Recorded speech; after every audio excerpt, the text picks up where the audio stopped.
শুভ সন্ধ্যা বন্ধুরা। শুভ সন্ধ্যা বন্ধুরা। ঠাকুর মায়ের সংসার থেকে আরেকটি পর্ব নিয়ে আমি সোমশুভ্র, আমি চৈতালি তোমাদের সামনে উপস্থিত হয়ে গেলাম। তোমরা যদি কেউ এসে থাকো তাহলে আমাদেরকে একটু জানাও যে আমরা তোমাদের কাছে পরিষ্কারভাবে পৌঁছাচ্ছি কিনা, মানে আমাদের ঠিকভাবে দেখা যাচ্ছে এবং শোনা যাচ্ছে কিনা। আমরা আমাদের মনিটরে দেখার চেষ্টা করছি।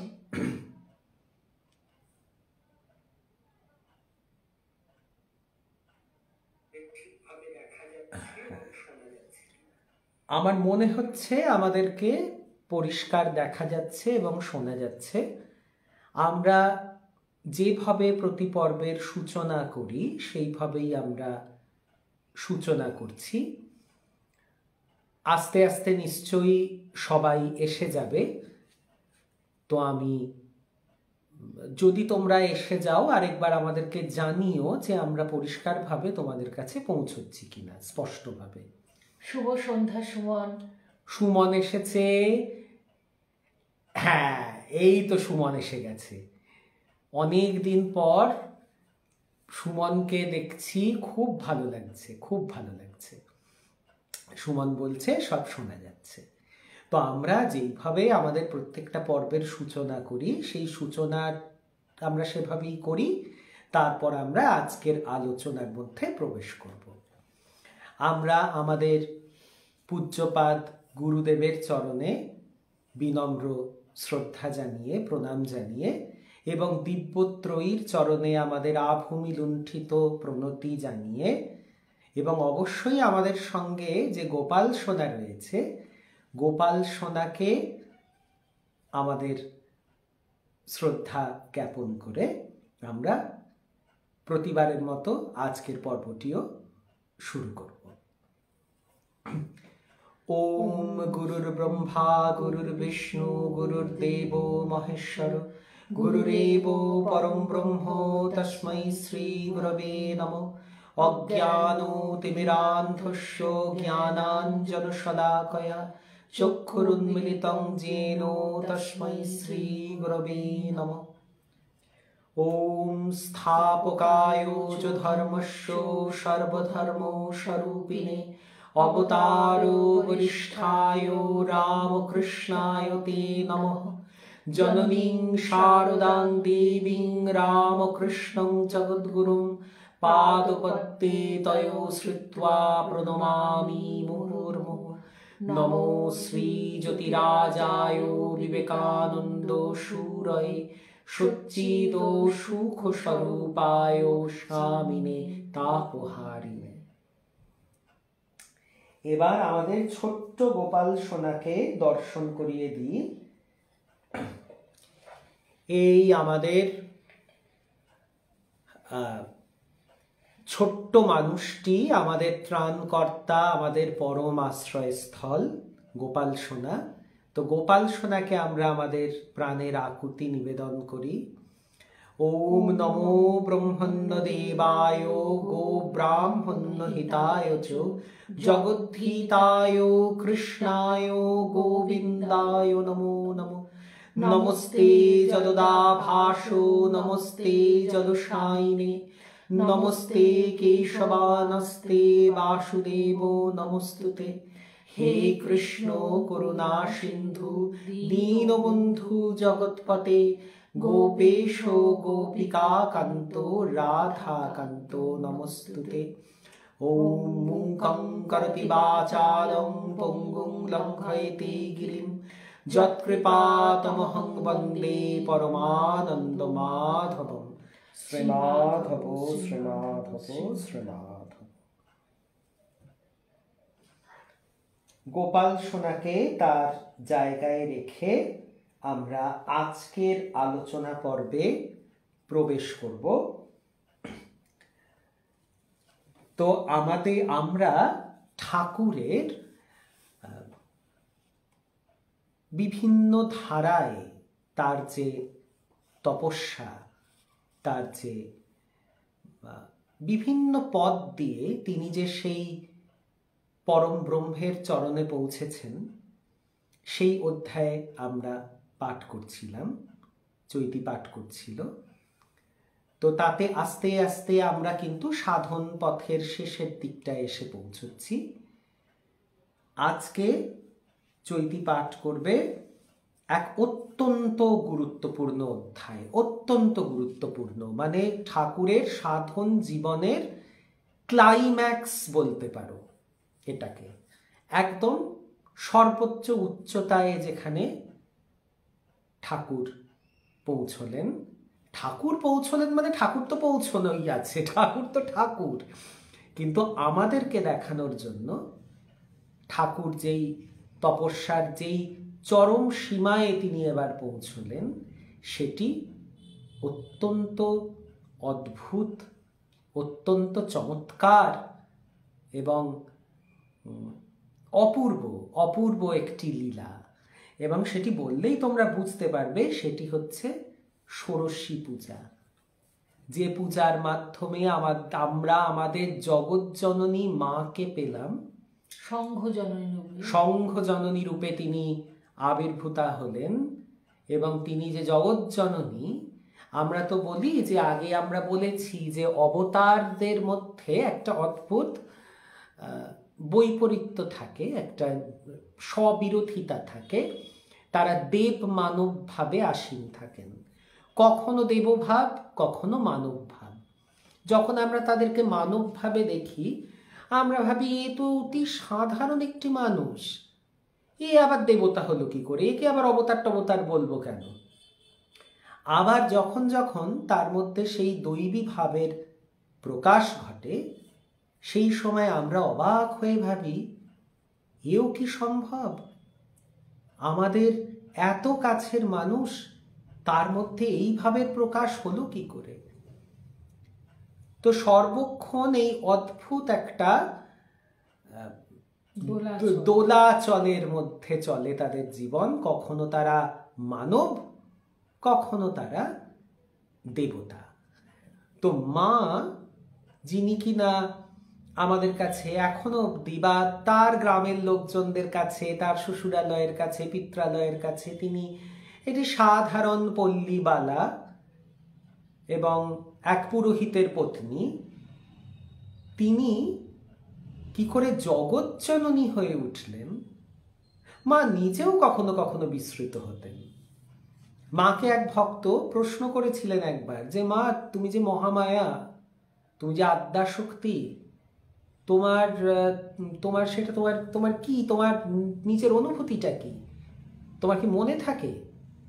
তো মা নিজে বলেছিলেন যে না বাবা, সব সময় মনে থাকে না। যখন এই বাড়ির কাজকর্ম করি তখন আমার মনে থাকে না, কিন্তু তারপরে আবার হঠাৎ করে সেইভাবে হৃদয়ে হয়, তখন আমি বুঝতে পারি হ্যাঁ আমি তো সেই। তো স্বয়ং যিনি মহামায়া, তিনিও কখনো নিজের লীলারই ফাঁদে পড়ে ভুলে যান যে আমি তো মহামায়া, আমি তো আদ্যাশক্তি। তিনি তখন নিজেকে মনে করছেন যে আমি তো গ্রামের বউটি, আমি সমস্ত সাধারণ ঘরকন্যার কাজকর্ম এগুলো নিয়েই আমি থাকি। তারপরে হঠাৎ হঠাৎ তখন দৈবী ভাবের আবেশ হয়, তখন তিনি বুঝতে পারেন না আমি তো আদ্যাশক্তি, আমি নিজেই তো মহামায়া। তো এই মহামায়ার বিষয়টি কিন্তু খুব এক অদ্ভুত, মানে আমাদের সকলকে একেবারে নাকে দড়ি দিয়ে মা ঘোরাচ্ছেন, সব ভুলিয়ে দিচ্ছেন, সব ভুলিয়ে রাখছেন। তো সেই মায়ের যে প্রকাশ, সেটা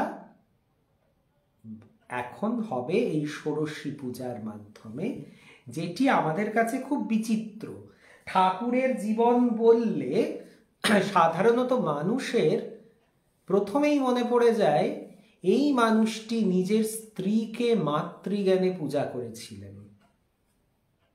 কেউ আর ঠাকুর সম্বন্ধে কিছু জানুক বা না জানুক, এইটা মানে খুব যারা কিছুই জানেন না ঠাকুর সম্বন্ধে, প্রায় কিছুটা হয়তো শুনেছেন, তাদের সকলের কাছে এটা পরম বিস্ময়ের জায়গা যে নিজের স্ত্রীকে মাতৃজ্ঞানে ইনি পূজা করেছেন। এই বিষয়টি সকলের কাছে খুব অদ্ভুত, সকলে অবাক হয়ে যায় যে এ কি হয়, এ কি সম্ভব? এ কি উচিত? এর ঔচিত্য নিয়েও অনেক সময় অনেক প্রশ্ন বিভিন্ন জায়গায় দেখা যায়। তো আমরা যারা ঠাকুরের অনুগামী এবং আজকের দিনে দাঁড়িয়ে আমরা জানি যে কি সাংঘাতিক একটা ঘটনাই না ঠাকুর ঘটিয়েছিলেন, যে ঠাকুর মর্তবাসীদেরকে স্বয়ং জগৎজননী মহামায়াকে উপহার দিয়েছিলেন আমাদের কাছে।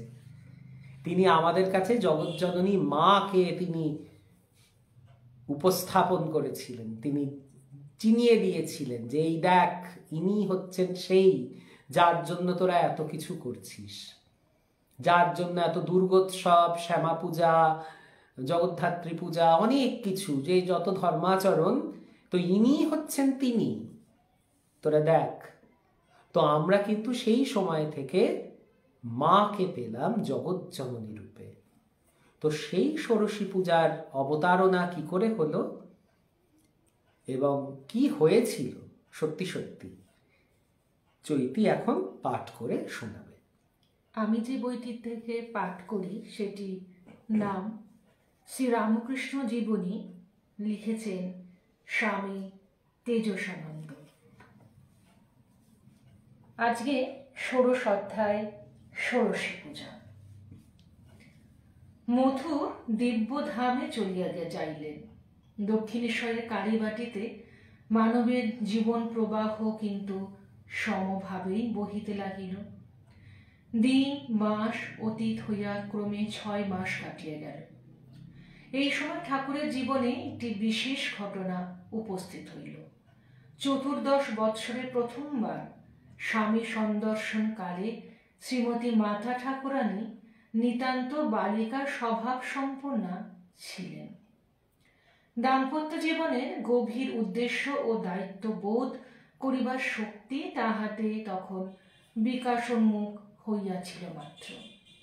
পবিত্রা বালিকা দেহ বুদ্ধি বিরহিত ঠাকুরের দিব্য সঙ্গ ও নিঃস্বার্থ আদর যত্ন লাভে ওই কালে অনির্বচনীয় আনন্দে উল্লসিতা হইয়াছিলেন। ঠাকুরের স্ত্রী ভক্তদের নিকটে তিনি ওই উল্লাসের কথা অনেক সময় এই রূপে প্রকাশ করিয়াছেন। হৃদয়ের মধ্যে আনন্দের পূর্ণ ঘট যেন স্থাপিত রহিয়াছে। ওই কাল হইতে সর্বদা এইরূপ অনুভব করিতাম, সেই ধীর স্থির দিব্য উল্লাসে অন্তর কতদূর কিরূপ পূর্ণ থাকিত তাহা বলিয়া বুঝাইবার নহে। এখন হইতে ঠাকুরের দেখিবার এবং তাহার নিকট উপস্থিত হইবার প্রবল বাসনা তাহার মনকে সর্বদা ঠাকুরের চিন্তায় ডুবাইয়া রাখিত। দিনের পর দিন যাইতে লাগিল এবং হৃদয়ে বিশ্বাস স্থির রাখিয়া তিনি ওই শুভ দিনের প্রতীক্ষা করিতে লাগিলেন। তাহলে এখানে মা কি সুন্দর একটা কথা বলছেন। মা বলছেন যে আনন্দের একটি পূর্ণ ঘট যেন আমার হৃদয়ে স্থাপিত আছে এবং সেখান থেকে যেই শান্তি চুইয়ে পড়ছে তা ধীর স্থির শান্ত গম্ভীর স্নিগ্ধ সুন্দর। আমাদের আনন্দ কিন্তু আমাদের অন্তরেই রয়েছে। আমরা যেটা বারবার করে ভুলে যাই, আমরা বাইরে আনন্দ খুঁজি। আমরা ভাবি আনন্দ বুঝি বাইরের কোনো বস্তু, বাইরে খুঁজে পাওয়া যায়। আনন্দ বুঝি কেনা যায়, আনন্দ বুঝি ছিনিয়ে নেওয়া যায়, আনন্দ বুঝি অন্য একটা জায়গাতে রয়েছে, তাকে অধিকার করতে হয়, তবে আমার মন আনন্দিত হবে। বা আনন্দ বুঝি অন্য কারুর হাতে রয়েছে। আমরা কিন্তু আনন্দকে এইভাবে দেখি। আমরা কখনো কোনো মানুষের সঙ্গে আনন্দকে সংযুক্ত করে দিই, যে সেই মানুষটি হাসলে আমি আনন্দিত, সেই মানুষটি গম্ভীর হলে আমি দুঃখিত। কখনো আমরা অর্থের সঙ্গে আনন্দকে জুড়ে দিই, অনেক অর্থ মানে অনেক আনন্দ, অর্থের অভাব মানে আনন্দের অভাব। কখনো দেহ সুখের সঙ্গে আনন্দকে জুড়ে দিই। যত বেশি দেহ সুখ তত বেশি আনন্দ। দেহ সুখের অভাব মানে আনন্দের অভাব।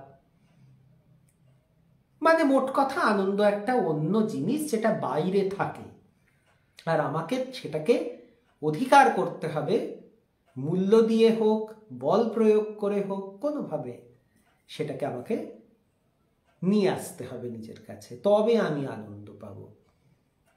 কিন্তু আনন্দ তো তোমার মধ্যে রয়েছে। তুমি যদি নিজের ভেতরটাকে ভালো করে দেখো, আমরা যদি দেখি, সেখানেই আনন্দের পূর্ণ ঘট স্থাপিত রয়েছে। আর সেখান থেকে ধীর স্থির শান্ত সৌম্য স্নিগ্ধ আনন্দ তোমার ভেতরে আমার ভেতরে উদ্ভাসিত হচ্ছে। তবে আমরা বুঝি না কেন? কারণ আমরা বড্ড চঞ্চল। মনের ভেতরে কি রয়েছে সেটা বুঝতে হলে একটু সমাহিত তো হতে হবে। নিজের মনের ভেতর একটু উঁকি দিয়ে তো দেখতে হবে যে এইখানটাতে কি চলছে, এইখানটাতে কি চলছে।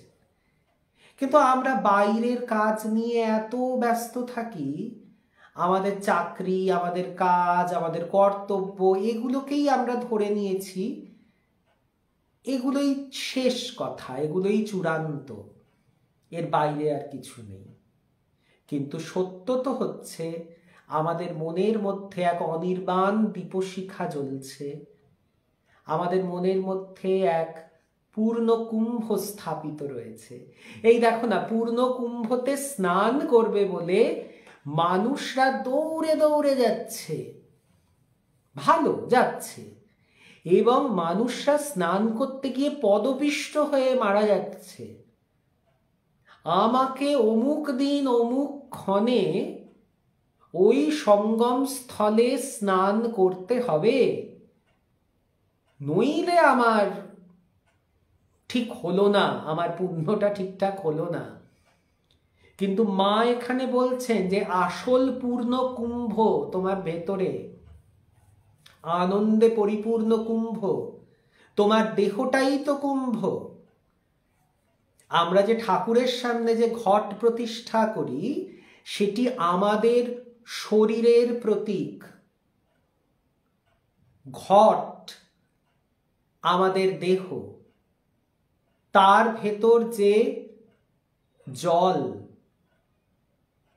পূর্ণ যে কুম্ভ, তা আমাদের ভেতরের অন্তর যে সেই সত্তা, আমাদের মন। আর ওই যে মাথার উপর ডাব বসানো হয়, সেটাকে আমাদের জ্ঞানময় অংশ, আমাদের মাথা হিসেবে সেটাকে প্রতিষ্ঠা করা হয়। তাতে একটা মাথা, একটা দেহ, এই একটি আকৃতি পাওয়া গেল। সেটি ঠাকুরের সামনে আমরা স্থির করে বসিয়ে দিই। যতক্ষণ ঠাকুরের প্রতিমায় প্রাণ আছে, স্থির হয়ে আমাদের দেহ ঘট তার সামনে বসে থাকে। আমাদের পুজোর পরে একটি বিধি আছে যেটা দিয়ে আমরা বিসর্জন দিই। আমরা ঘটটাকে নাড়িয়ে দিই, কিছু মন্ত্র আছে, কিছু উপাচার আছে, ঘটটাকে আমরা নাড়িয়ে দিই।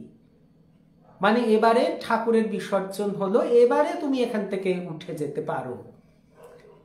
আবার অনেক ক্ষেত্রে 3 দিন পর্যন্ত ওই ঘরটি রেখে দিতে হয়। হ্যাঁ, তো ঘট প্রতিষ্ঠিত যে হলো, ঘটটা কিন্তু আমাদের দেহের প্রতীক।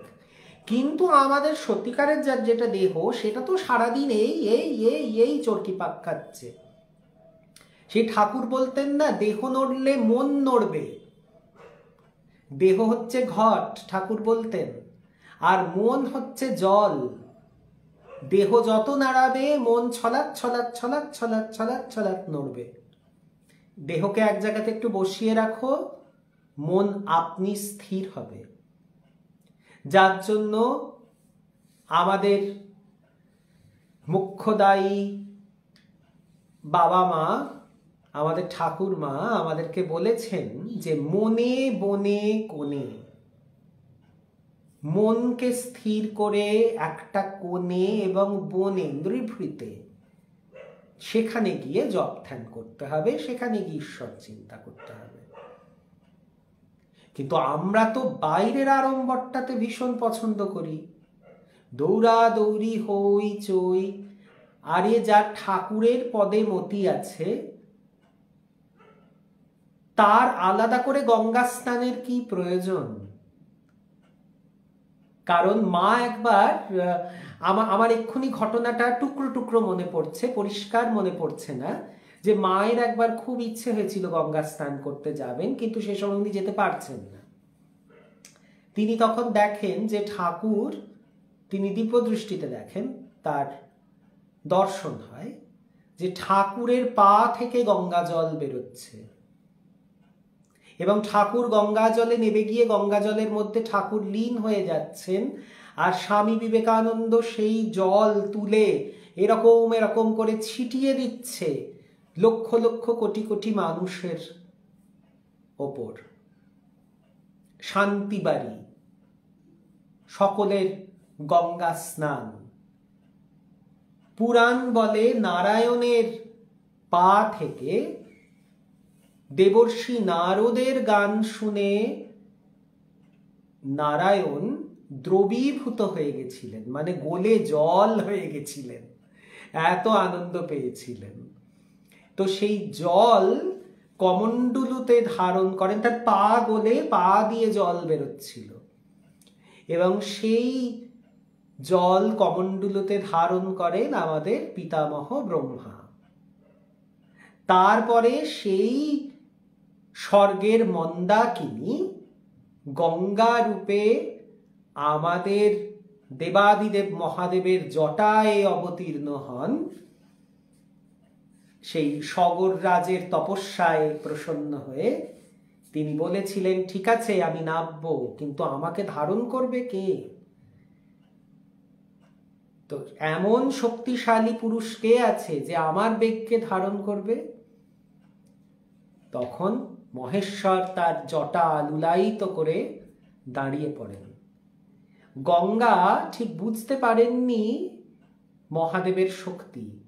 তিনি ভেবেছিলেন যে তিনি জোরে নেবে একদম মহাদেবকে নিয়ে রসাতলে চলে যাবেন, কিন্তু তা তো হলো না। মহাদেব জটায় আবদ্ধ করলেন সেই স্বর্গের মন্দাকিনীকে, সেই গঙ্গা। তারপরে তার জটা দিয়ে তিনি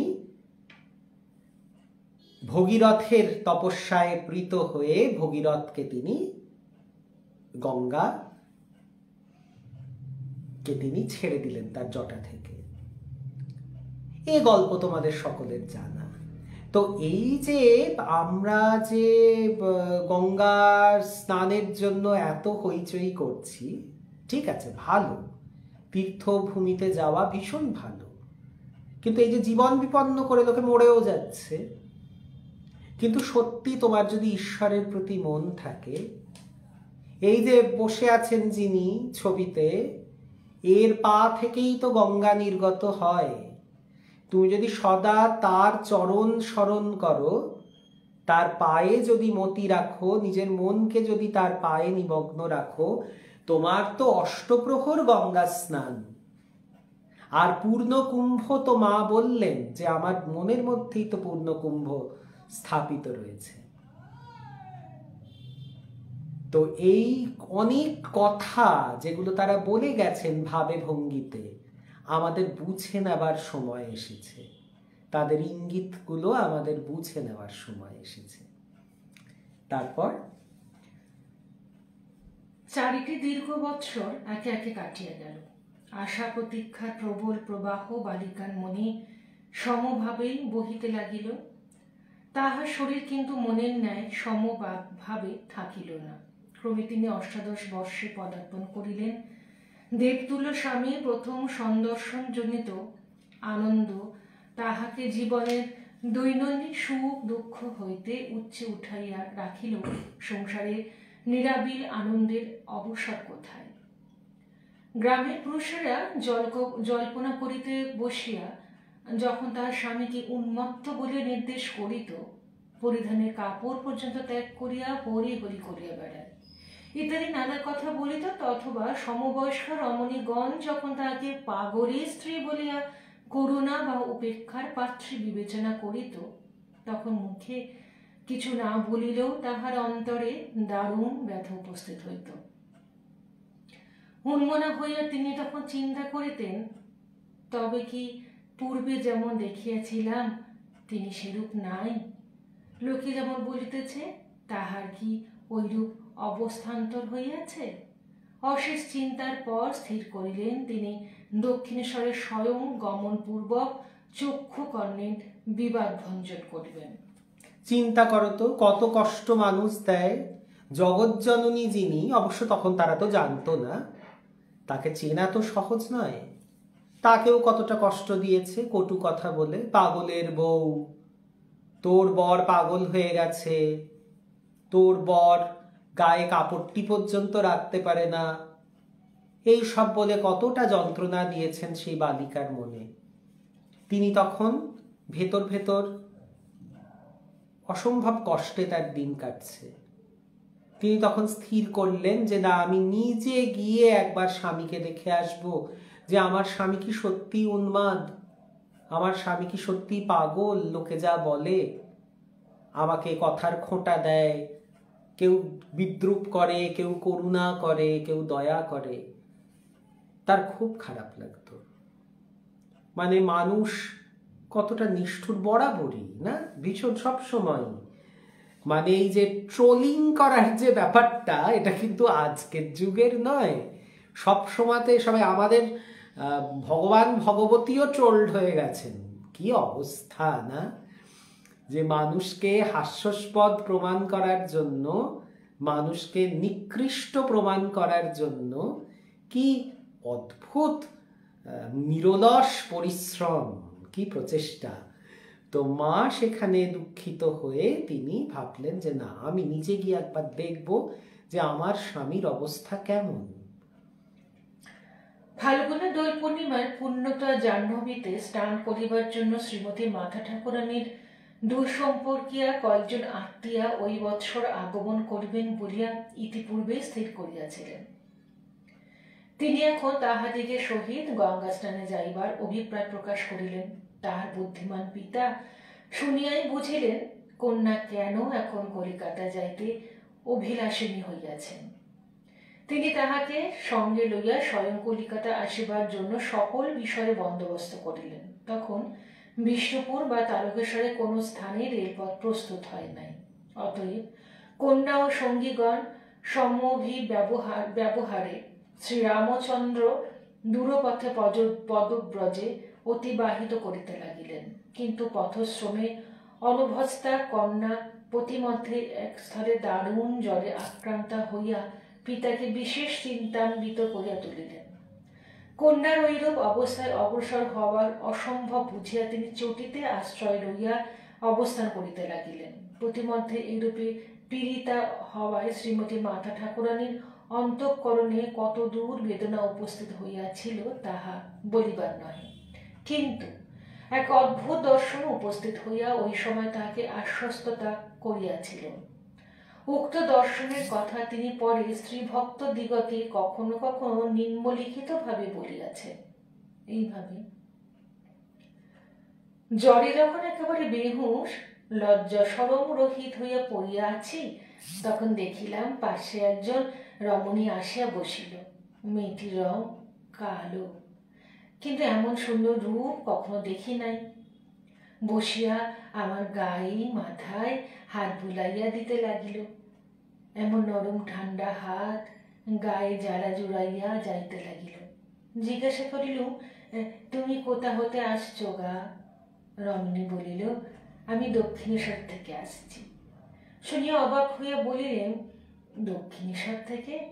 আমি মনে করিলাম দক্ষিণেশ্বরে যাব, তাকে অর্থাৎ ঠাকুরকে দেখব, তার সেবা করব। কিন্তু পথে জ্বর হওয়ায় আমার ভাগ্যে ওইসব আর হলো না।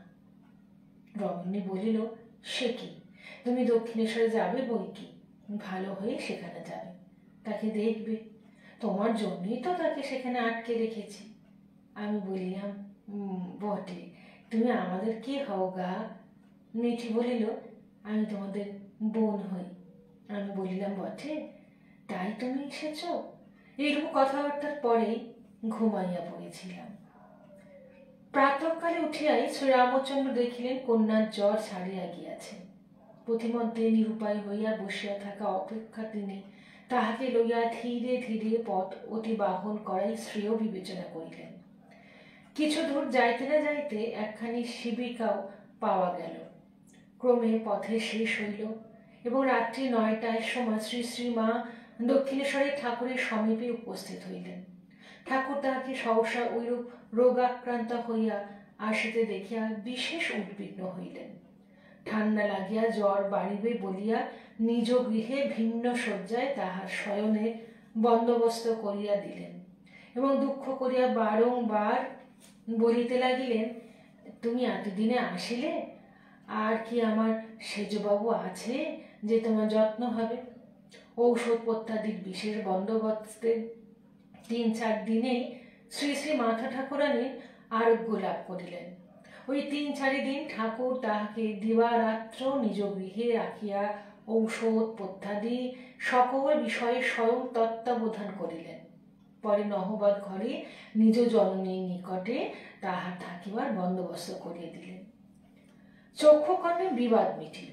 শ্রীমতী মাতা ঠাকুরানী প্রাণে প্রাণে বুঝিলেন ঠাকুর পূর্বে যেমন ছিলেন এখনো তদ্রূপও আছেন। সংসারী মানব না বুঝিয়া তাহার সম্বন্ধে নানা রটনা করিয়াছেন। প্রাণের উল্লাসে তিনি অহবতে থাকিয়া দেবতার ও দেবজননীর সেবায় নিযুক্ত হইয়ালেন। তাহলে কি সুন্দর! এই ঘটনাটা আমরা অনেকেই জানি যে পদব্রজে তখন তো বিশাল বিশাল পথ হেঁটে হেঁটে যাতায়াত করতো সবাই। আমরা যখন জয়রামবাটিতে গেলাম, জয়রামবাটি কামারপুকুরে, তখন ভাবছি শুধু এই জায়গা থেকে হেঁটে কেউ দক্ষিণেশ্বরে যেতে পারে? মানে এ তো কল্পনা করলেও বোধহয় হাড়গোড় যন্ত্রণা করতে শুরু করে দেবে। এ কি সম্ভব? অথচ অনায়াসে তাই করতেন তারা। তো মা তো যে ইচ্ছা প্রকাশ করলেন, মা তো মুখে বলতে পারছেন না যে আমি স্বামীর সঙ্গে দেখা করতে যাব। তো সবাই গঙ্গা স্নানে যাচ্ছে কলকাতায়। মা তো বাবার কাছে গিয়ে বললেন যে আমি কলকাতায় যাব বাবা গঙ্গা স্নান করতে। বাবা বিচক্ষণ ব্যক্তি, অভিজ্ঞ মানুষ, বাবা বুঝলেন যে মেয়ের স্বামীকে দেখবার ইচ্ছে হয়েছে, কতদিন দেখেন না। তো বললেন ঠিক আছে, আমি তোকে নিয়ে যাব। আরো যত মহিলারা যারা জুটেছিলেন সবাই মিলে একসঙ্গে তারা চলছেন। এতটা পথ, আর মা তো সে কোমল পল্লীবালা না, তিনি তার শরীর দিল না, ভীষণ জ্বরে পড়লেন, ধুম জ্বর। এবং সেই সময় তার সেই দিব্য দর্শন যে এক শ্যামাঙ্গিনী এসে তার গায়ে মাথায় হাত বুলিয়ে বলছে, নিশ্চয়ই তুমি যাবে দক্ষিণেশ্বরে, তুমি তোমার স্বামীর কাছে যাবে, আমি তো আটকে রেখেছি ওকে ওখানে দক্ষিণেশ্বরে, তুমি যাবে বলে। বলছে কি করে যাব, আমি তো অসুস্থ। বললো না, তুমি সুস্থ হয়ে যাবে। এবং অদ্ভুতভাবে মা সুস্থ হয়ে গেলেন। পরের দিন সকালেই তার বাবা দেখলেন যে মেয়ে তো জ্বর নেই। আবার সেই হাঁটা গিয়ে যখন পৌঁছলেন স্বামীর কাছে, স্বামী কিন্তু ভীষণ যত্নে তাকে বরণ করে নিলেন, তাকে অভ্যর্থনা জানালেন। নিজের ঘরে আরেকটি শয্যায় তাকে শুইয়ে, শুনেছেন তার শরীর দুর্বল, পথের মধ্যে তার জ্বর এসেছিল, তাকে ওষুধ পথ্যি সব কিছু নিজে বসে থেকে সব সেবা যত্ন তিনি করলেন। আর মা তখন বুঝলেন যে না, আমার স্বামী মানুষটা তো পাগল হয়নি, নইলে এইসব করলো কি করে? এত যত্ন, এত আদর, এত ওষুধ পথ্যি সবকিছুর প্রতি নজর হলো কি করে? এ তো কোনো পাগলের লক্ষণ নয়। তখন তিনি বুঝলেন যে ঠিক আছে, কিছু নিন্দুক মানুষ তাকে বুঝতে না পেরে উল্টো পাল্টা কথা হয়তো রটিয়েছে।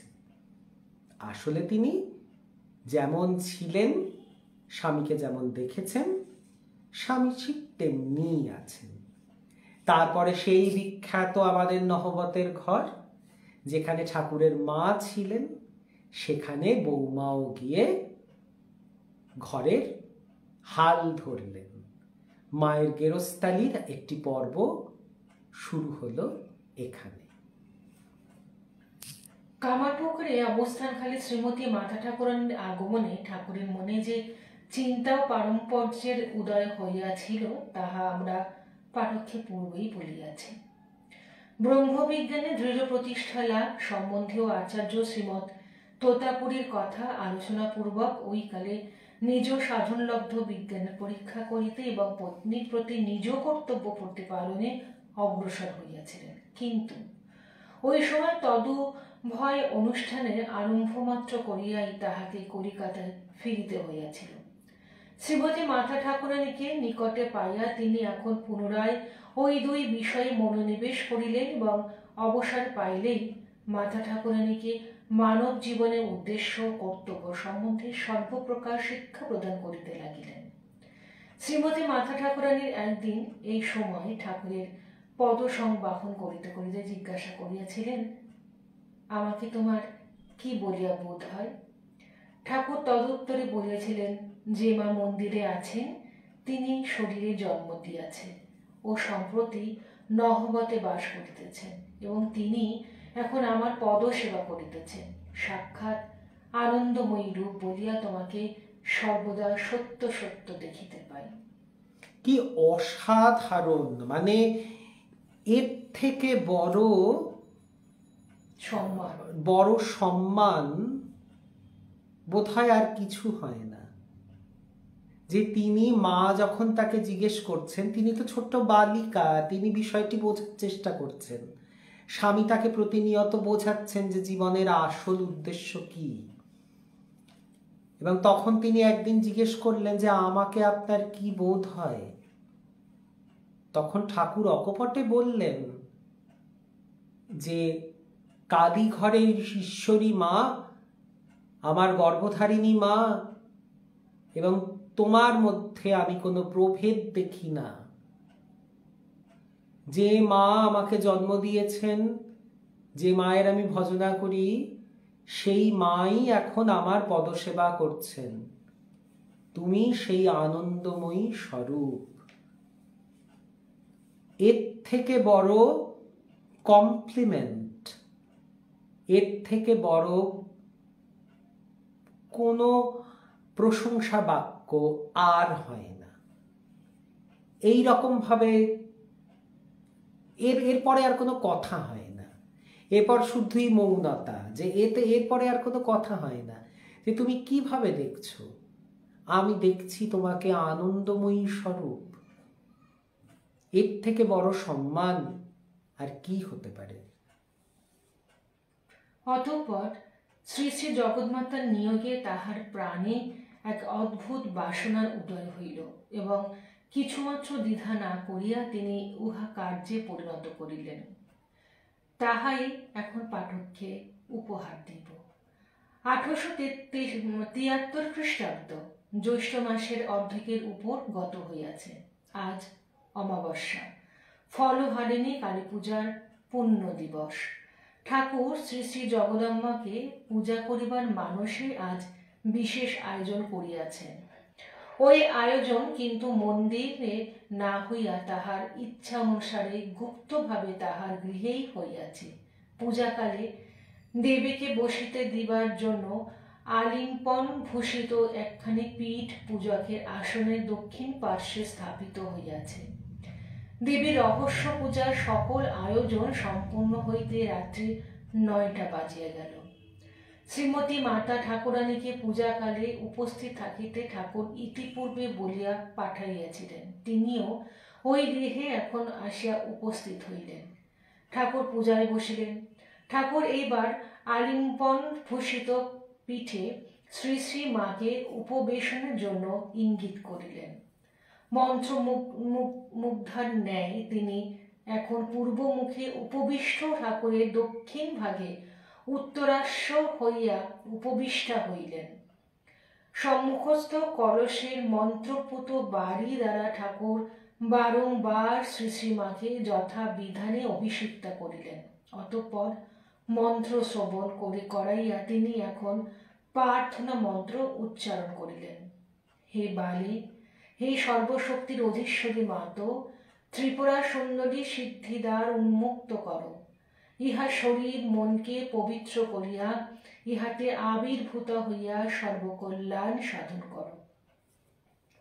অতঃপর শ্রীমায়ের অঙ্গে মন্ত্র সকলে যথাবিধানে ন্যাসপূর্বক ঠাকুর সাক্ষাৎ দেবী জ্ঞানী তাহাকে ষোড়শ উপচারে পূজা করিলেন এবং ভোগ নিবেদন করিয়া নিবেদিত বস্তু সকলে কিয়দংশ স্বহস্তে তাহার মুখে প্রদান করিলেন।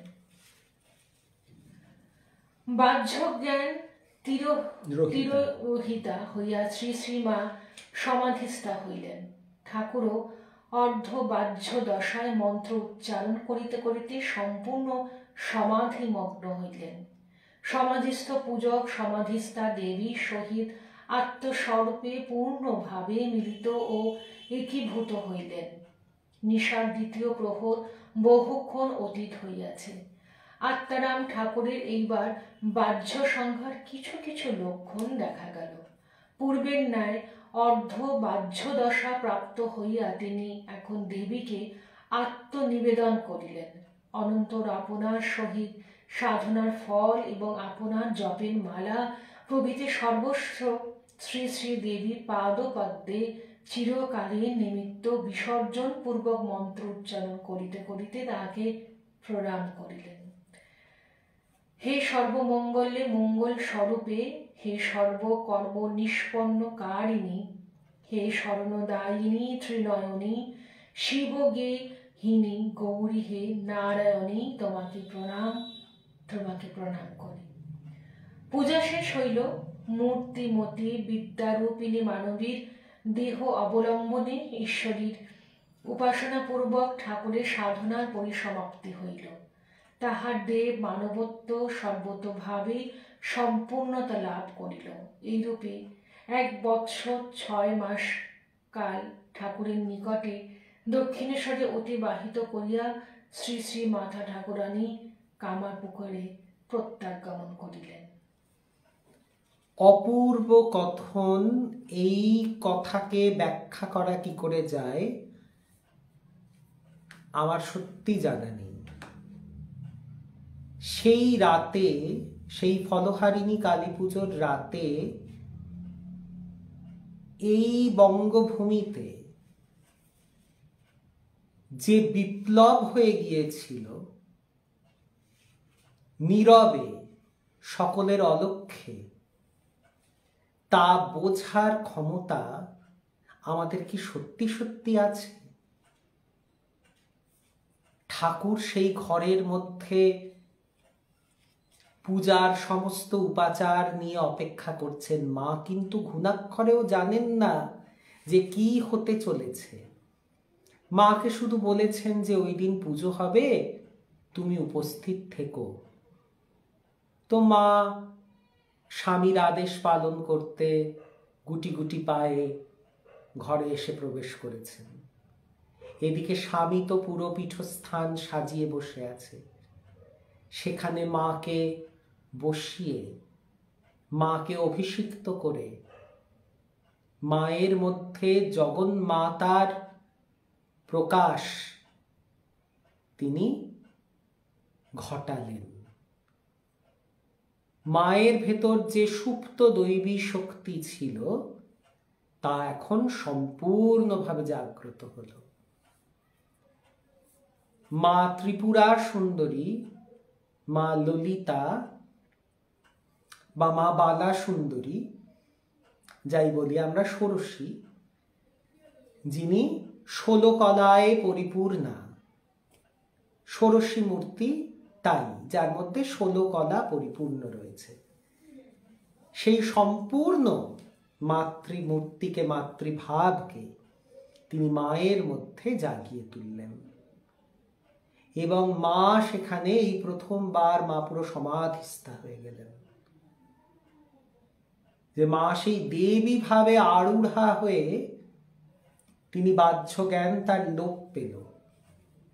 আর ঠাকুরের কথা তো ছেড়েই দাও, তিনি তো সমাধিস্থ হয়ে অর্ধবাহ্য জ্ঞান রহিত হয়ে তিনি মন্ত্রোচ্চারণ করে যাচ্ছেন যে মা তুমি এই মানব দেহে, এই মানবীর দেহে তুমি প্রকট হও, জগৎ জননী রূপে তুমি আবির্ভূতা হও এই শরীরকে আশ্রয় করে। এবং তাই হলো। মা দুর্গা, মা কালী, মা জগদ্ধাত্রী, মা ষোড়শী, মা ছিন্নমস্তা, মা বগলা, যারা যারা আছেন সব আদ্যাশক্তি মহামায়ার পূর্ণ প্রকাশ ঘটল সেই মানবী দেহে। আজ থেকে আর সারদা কিন্তু পল্লীবালা, পল্লীবধূটি নন। হ্যাঁ, সকলের কাছে তিনি তাই, কিন্তু ভেতরে ভেতরে যে বিপ্লব ঘটে গেল, ভেতরে ভেতরে যে ত্রিনয়নী মহামায়া আদ্যাশক্তি তিনি যে জাগ্রতা হয়ে উঠলেন। দেখো, মানব দেহের মধ্যেই সব। বাউলরা যারা, তারা কিন্তু এই দেহতত্ত্বেরই সাধনা করেন। তাদের সমস্ত গানের মধ্যেই আছে যে আমাদের দেহটাই খাঁচা, দেহটাই মন্দির, তার মধ্যেই ঈশ্বরের প্রকাশ। আমার ভেতরেও তাই, তোমার ভেতরেও তাই, সকলের ভেতরেই তাই। শুধু দরকার উপলব্ধির। যেদিনকে সেই উপলব্ধিটা হয়ে যায়, বা ঠাকুরের মতো কেউ এসে সেই উপলব্ধিটা করিয়ে দেন। ঠাকুর তো যা ইচ্ছে তাই করতে পারতেন, মানে ঠাকুর একটু গায়ে এরকম করে হাত দিয়ে দেবেন, তার ব্রহ্মজ্ঞান হয়ে যাবে। ঠাকুর পা দিয়ে কাউকে ছুঁয়ে দেবেন, তার সিদ্ধি লাভ হয়ে যাবে। ঠাকুর তো যা ইচ্ছে তাই করতে পারতেন। এগুলো তো তার আঙুলের ডগায় খেলা করে। তিনি তো স্বয়ং ব্রহ্মের মানব রূপ, তো তার কাছে তো এটা কোনো ব্যাপার না। তিনি তার যিনি সহধর্মিণী হয়ে এসেছেন, তার মানে তিনি কে বুঝতেই পারছ। সেই তুমি ব্রহ্ম রামকৃষ্ণ গানটা রয়েছে, সেই তুমি ব্রহ্ম রামকৃষ্ণ। তো রামকৃষ্ণ যদি ব্রহ্ম হন, তো তার সহধর্মিণী কে হতে পারেন? এক আদ্যাশক্তি মহামায়া। তো সেই আদ্যাশক্তি মহামায়াকে এই মনুষ্য শরীরের মধ্যে যিনি সুপ্ত অবস্থায় ছিলেন, তাকে এখন তিনি সম্পূর্ণরূপে জাগ্রত করে দিলেন। ষোড়শী মানে 16 কলা পূর্ণ, সম্পূর্ণ।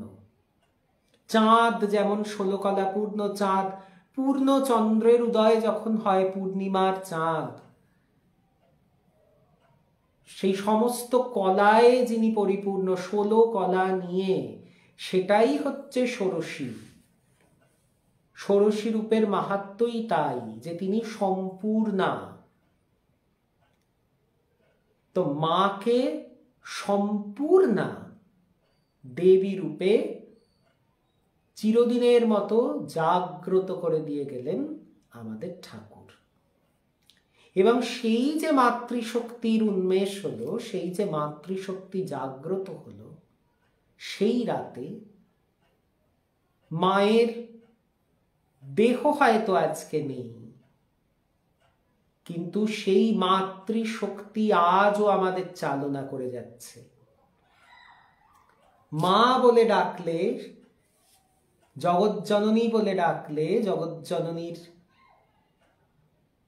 সাড়া আমরা পাই। সেই যে জাগ্রতা হয়ে গেলেন মাতৃশক্তি। এই যে দুর্গা পূজা, কালী পূজা, এই কিছুদিন পরে সরস্বতী পূজা হবে, লক্ষ্মী পূজা, জগদ্ধাত্রী পূজা, সব পূজার উদ্দেশ্য নিজের ভেতরের শক্তিটাকে একটু খুঁচিয়ে জাগিয়ে দেওয়া।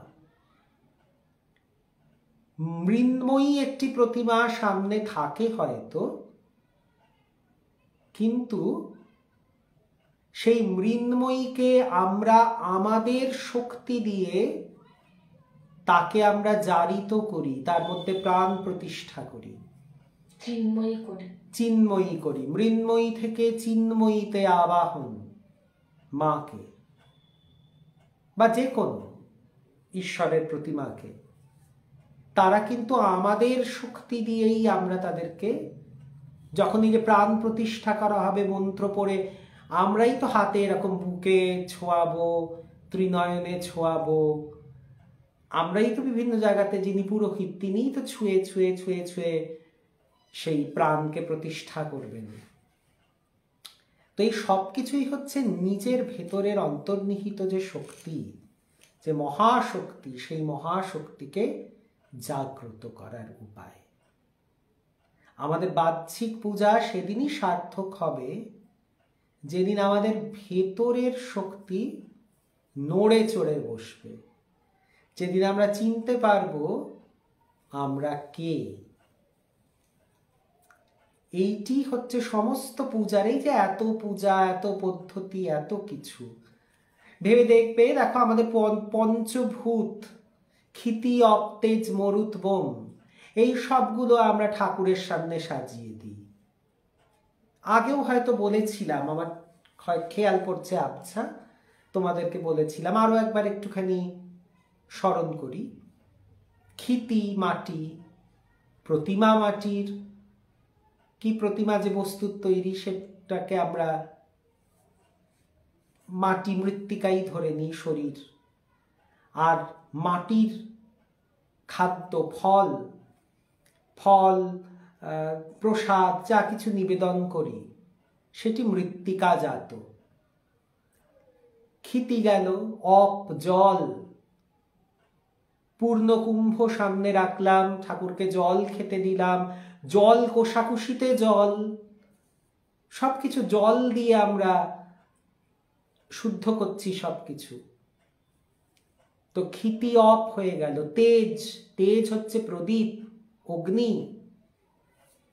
ঠাকুরের সামনে প্রদীপ প্রজ্বলিত হলো, ঠাকুরকে আমরা যজ্ঞ করলাম, অগ্নি এলো। ক্ষিতি অপ তেজ। এবারে মরুত, মরুত হচ্ছে বাতাস, ধূপ ধুনো দিয়ে বাতাসকে সুবাসিত করলাম। আর বোম, বোম হচ্ছে ভ্যাকুয়াম, মহাশূন্য। মহাশূন্যকে আমরা শব্দর প্রতীক, যেমন আমরা বলি না যে নাদ ও ব্রহ্ম, যে নাদ দিয়ে, বিগ ব্যাং থিওরি, বিশাল শব্দ দিয়ে বিশ্বব্রহ্মাণ্ডের সৃষ্টি হয়েছিল। তো সেই শঙ্খধ্বনি, ঘণ্টাধ্বনি, সেই স্পেস তার প্রতীক। তো আমরা কিন্তু সেই পঞ্চভূতকেই কাজে লাগাই, ঠাকুরকে, ঠাকুরের সামনে নিবেদন করি। আসলে এগুলো ঠাকুরের সামনে নিবেদন করলেও সব জিনিসটাই হচ্ছে নিজের আত্মশক্তিকে জাগ্রত করার বিভিন্ন পদ্ধতি। প্রতিমাকে সামনে রেখে প্রতিমার পূজার অছিলায় আসলে আত্মশক্তির পূজাই হচ্ছে এর চূড়ান্ত উদ্দেশ্য। একটি সময় আমরা দেখছি ঠাকুর মা খা, মা খা বলে নিজে খাচ্ছেন, মালা তুলে নিয়ে মা পর বলে নিজের গলায় পড়ে নিচ্ছেন, এবং শেষের দিকে ঠাকুর নিজের পট নিজে পূজা করেছিলেন, মাও তাই করেছিলেন। কোয়ালপাড়াতে তিনি ঠাকুরের পাশে নিজের পট নিজে স্থাপন করেন এবং ঠাকুরকে এবং নিজের পটকে নিজেই পূজা করেন। সন্ন্যাসী ভক্তরা যে ভোগ নিবেদন করেছিল পুজোর সময়, সে ভোগ মা নিজে খান, মানে সাক্ষাৎ আনন্দময়ী তোমার সামনে ভোগ গ্রহণ করছেন। আমাদের সকলের মধ্যে সেই আনন্দময়ী প্রকাশ আছে, শুধু সেইটাকে একটু উস্কে দেওয়ার দরকার। ঠাকুর এসেছিলেন সেই শক্তিকে উস্কে দিতে।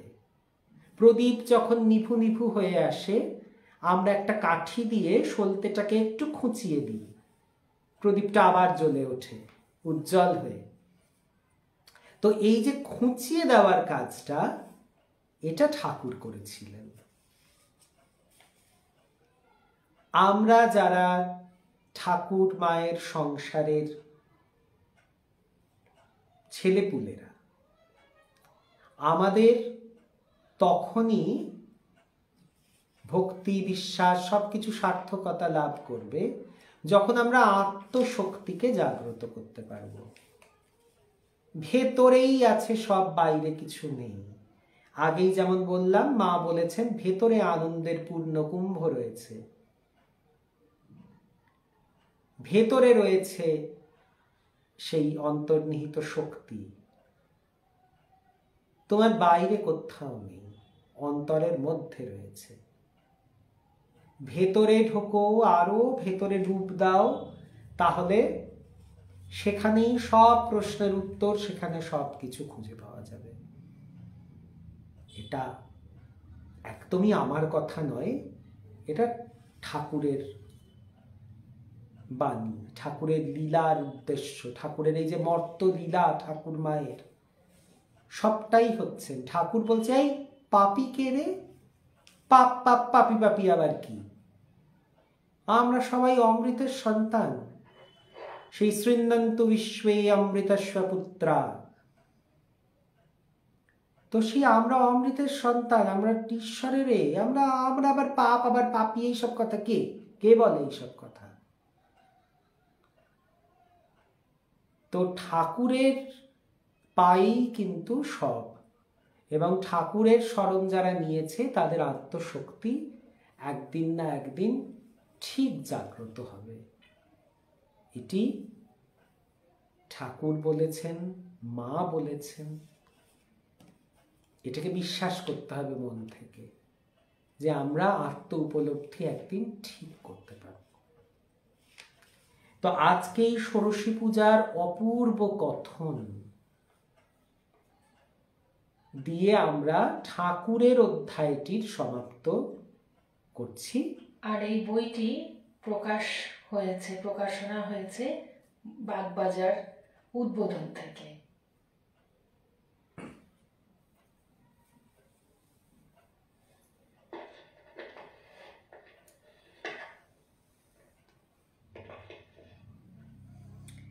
হ্যাঁ, বলছে না যে রামকৃষ্ণ দেবের সামনে সবাই কি বেশিক্ষণ থাকতে পারতেন? এত পজিটিভ পাওয়ার সামনে আমাদের মতো সাধারণ মানুষ, এইটাই কিন্তু আমাদেরকে এটা বুঝতে হবে। আমরা যখন রামকৃষ্ণ দেবের সামনে গিয়ে পৌঁছতে পেরেছি, তখন আমরা কেউ সাধারণ নই। কিন্তু এইটা কিন্তু নিজেদেরকে বুঝতে হবে। আমরা বারবার করে বলি না যে আমরা তো সাধারণ, উনি এরা ঠাকুর ঠাকুর, ঠাকুরের সঙ্গে কি আর আমাদের তুলনা চলে? কিন্তু ঠাকুর কি বলছেন? যে আমাকে ভজে সে আমার সত্তা পায়। ঠাকুর বলছেন না, যেরকম ভাবে ছেলে বাপের সম্পত্তি পায়, যে যাকে চিন্তা করে সে তার সত্তা পায়। তো আমরা যদি ঠাকুরকে চিন্তা করি, আমরা ঠাকুরের সত্তা পাব। কাজে নিজেদেরকে কিন্তু তুচ্ছ, নিজেদেরকে ছোট, এই জিনিসটা কিন্তু ভাবলে চলবে না। কারণ ঠাকুরের সামনে যে গিয়ে পৌঁছেছে, ঠাকুরকে যে দর্শন করতে পেরেছে, বা ঠাকুরের ভাবে যে নিজেকে আবিষ্ট করতে পেরেছে, সে সাধারণ নয়। সে কিন্তু কোনো অংশেই সে সাধারণ নয়, কারণ সে তো ঠাকুর অব্দি গিয়ে পৌঁছতে পেরেছে। এ তো সাধারণের কর্ম নয়। আর ঠাকুর বলছেন যে কেউই সাধারণ নয়, সবাই অসাধারণ। কেউ তুচ্ছ নয়, কেউ পাপী নয়। এই যে একটা পাপ পুণ্য সাদা কালোর যে জগৎ, আমরা বাচ্চাদেরকেও বকি না, এই এটা করিস না, ঠাকুর পাপ দেবেন। এটা খুব ভুল কথা। আমরা হয়তো ছেলে ভোলানো কথা হিসেবে বলছি, সে যাতে কোনো অন্যায় না করেন, কিন্তু এই ঠাকুর পাপ দেবেন কথাটা কিন্তু সত্য নয়। তবে নিজ কর্মফল তো একদম। ঠাকুর তোমাকে সব দিয়ে দিয়েছেন, ব্রেন দিয়েছেন, হাত পা দিয়েছেন, এবারে তুমি সেই শক্তিটাকে কি করে ব্যবহার করবে সেটা তোমার উপর। যেমন বারবার করে সেই প্রশ্ন আসে না যে আগুন, আগুন দিয়ে আমরা কোনো কারোর সম্পত্তি বিনষ্ট করতে পারি, মানুষকে পুড়িয়ে দিতে পারি, মারতে পারি, আবার সেই আগুনে হোমও হয়, আগুনে রান্না হয় প্রতিদিন, আগুন জ্বালিয়ে শীত নিবারণ। হ্যাঁ, আমাদের প্রতিপালন যে হয় যে খাদ্যের দ্বারা, তা তো আগুন থেকে। আবার দেহ চলে গেলে সেই আগুনেই এই দেহকে সমর্পণ করা হচ্ছে। আগুন কিন্তু এক, আগুনের কিন্তু পজিটিভ নেগেটিভ নেই। এবারে আগুনের সামনে বসে আমি আগুনকে কিভাবে ব্যবহার করব, সেটা আমাদের পূর্বজন্মের সংস্কার, সেটা পূর্বজন্মের সংস্কার এবং আমাদের বিবেচনা করে আমাদের নিজেদেরকে করতে হবে। নিজেদেরকে এইটাই আত্ম উপলব্ধি যখন হবে, তখন কিন্তু আমি ভালোটাই করব। এটা তো ঠিক যে আমার যখন উপলব্ধি হবে, আমার যদি আজকে উপলব্ধি হয় যে ঠাকুর তো সর্বভূতে বিরাজমান, আমার ভেতরে যে ঈশ্বর রয়েছেন তোমার ভেতরেও সেই ঈশ্বরই আছেন, এই বোধ যদি হয়, আমি কি তোমার ক্ষতি করতে পারবো? তোমাকে কি আমি কষ্ট দিতে পারবো?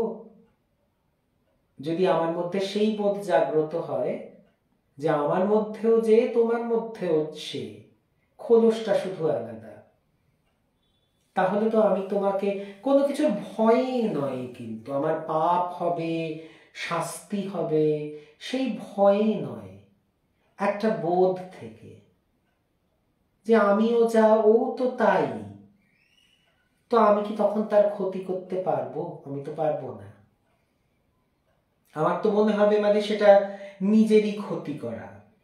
সোনালী বলছে ঠাকুর তো আমার নিজের মানুষ, আমার বাবা। অবশ্যই, একদমই তাই। আমরা তো সবসময় সেটা, এবং আমরা সেই সত্তায় আমরা কিন্তু বিরাজ করছি, কিন্তু আমরা সেটা খেয়াল রাখছি না। মানুষ যেমন অনেক কিছু বিস্মরণ হয় না, যে আমরা সেই যুধিষ্ঠিরকে যখন যক্ষ জিজ্ঞেস করেছিল সবচেয়ে আশ্চর্যের কথা কি, যুধিষ্ঠির তখন উত্তর দিয়েছিলেন, মানুষ চারিদিকে মৃত্যু লীলা দেখছে, কিন্তু মানুষ কিছুতেই মনে রাখে না যে সেও মরবে একদিন, আমিও মরণশীল। এটা কিন্তু মানুষ মনে রাখে না, অথচ আমরা অহরহ মৃত্যু দেখছি। এবং ঠাকুর মৃত্যু চেতনা কিন্তু জাগিয়ে রাখে। হ্যাঁ, ঠাকুর বলেছিলেন যে মৃত্যু চেতনা থাকা খুব ভালো। কেন ভালো? যে তুমি তাহলে তোমার সময়ের মূল্যটা বুঝবে, সদ উপযোগ করবে।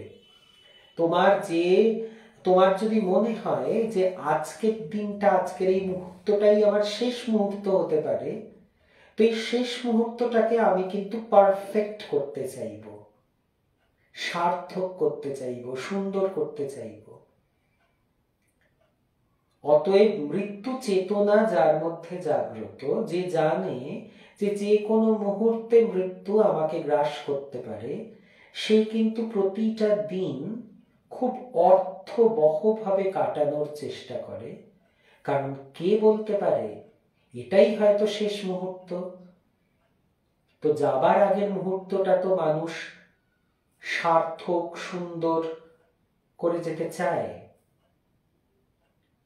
কাজেই আমাদের কিন্তু যদি মৃত্যু চেতনা আমাদের ভেতরে থাকে, আমাদের জীবনের গুণমান, আমাদের কোয়ালিটি অফ লাইফ ইমপ্রুভস।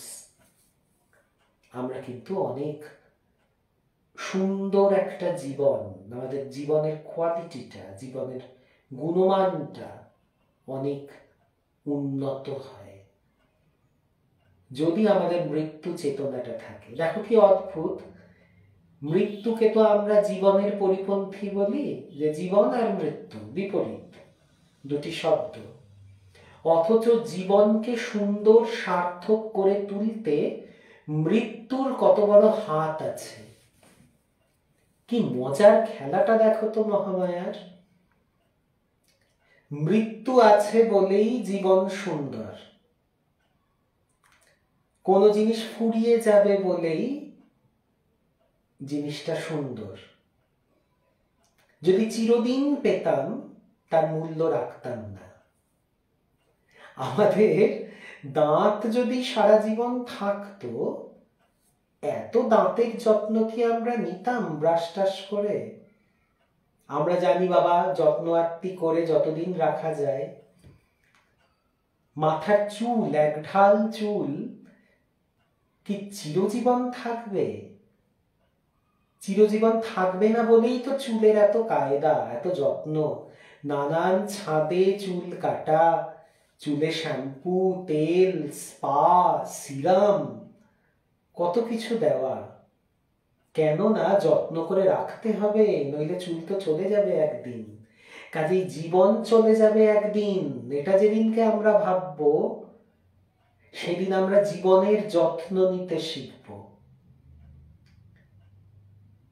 উল্টো পাল্টা কাজে, ভুলভাল কথায়, কিছু খেলো মান অভিমানে নিজেদের জীবনকে আমরা নষ্ট করব না, সময়ের মূল্য দেব, যদি আমরা জানি যে জীবন একদিন চলে যাবে। আচ্ছা, সোনালি একটু দেরিতে এসেছে, পরে শুনে হ্যাঁ, নিও, সেটা তো কোনো অসুবিধা ব্যাপার নেই। নয়। দিব্যেন্দু এসেছে। তাপসীদি একটা কথা বলেছেন, কিন্তু মনটা মাঝে মাঝে বিক্ষিপ্ত হয়ে যায়, অটুট বিশ্বাসটা যেন কোথায় চলে যায়। তখন আসলে সবাই তো এটা বোঝে না, যার জন্য সংসারে ঝগড়া বিবাদ হয়ে থাকে,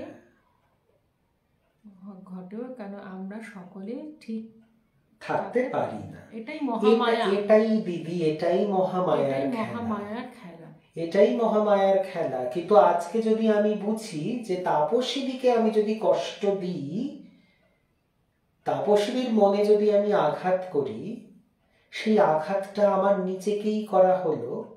কারণ তাপসীদির ভেতরে যিনি বসে আছেন, আমার ভেতরেও তিনি বসে আছেন, চৈতির ভেতরেও তিনিই বসে আছেন। আমাদের চারিদিকের ফার্নিচার, বিছানাপত্র, টেবিল চেয়ার, সেগুলোর মধ্যেও তারই প্রকাশ। তাই সেজন্য সমস্ত জিনিসের, সমস্ত সম্পর্কের যত্ন, এটা একটা বিরাট কথা। সবকিছুর যত্ন, সম্পর্কের যত্ন, জিনিসের যত্ন। কারণ যে কোনো দিন এগুলো ফুরিয়ে যেতে পারে। সময়ের যত্ন, শরীরের যত্ন, এবং এর ভেতরে তো ঈশ্বরের প্রকাশ আছে। তো ঈশ্বর যেখানে বিরাজমান, সেই পরম শক্তি যেখানে বিরাজ করছেন, সেখানে কি করে আমি তাকে অপমান করতে পারি? না। তো সেই জন্য আমাদের যদি এই ভাবটায় আমরা সত্যি সত্যি ভাবিত হই প্রত্যেকে, আমাদের সব সমস্যার সমাধান হয়ে যাবে। কিন্তু বাস্তবে সবসময় কিন্তু সেটা হবে না, হয়ে ওঠে না কোনো কারণে। কেননা তাহলে এই যে জীবন নাট্য, এই যে এত বড় নাটক যেটা চলছে জীবনের, নাটকটা তাহলে শেষ হয়ে যাবে। কাজে মহামায়া চান যে আরেকটু নাটক জমুক, আরেকটু খেলা হোক। কিন্তু তার মধ্যে কেউ কেউ এই বিষয়টা উপলব্ধি করে সেই ঘুড়ির ভোকাট্টা হয়ে যায়। ঠাকুর বলতেন যে মা অনেক ঘুড়ি উড়াচ্ছেন আকাশে, সব সুতোগুলো কিন্তু তার হাতে। এর মধ্যে একটা আধটা ঘুড়ি ভোকাট্টা হয়ে যাচ্ছে, মায়ের হাত ছেড়ে বেরিয়ে চলে যাচ্ছে। তারাই মানে তারা মুক্তি পেয়ে যাচ্ছে। যে তারা মহামায়ার মুক্তি পাওয়া মানে কি, মহামায়ার এই খেলায় তারা আর ভুলছে না, এটাই মুক্তি। যে খেলাতে আর ভুলছি না, আমি জেনে গেছি আসলটা কি, তো তারা ভোকাট্টা হয়ে যাবে। তো এটা দেখো দিদি, আমাদের সকলের, ওই যে আমি সবসময় একটা কথা বলি জানা আর মানা এই দুটো ভীষণ জটিল জিনিস। আমরা জানি যে হ্যাঁ সবার মধ্যে ঈশ্বর আছে, কিন্তু মানি কি?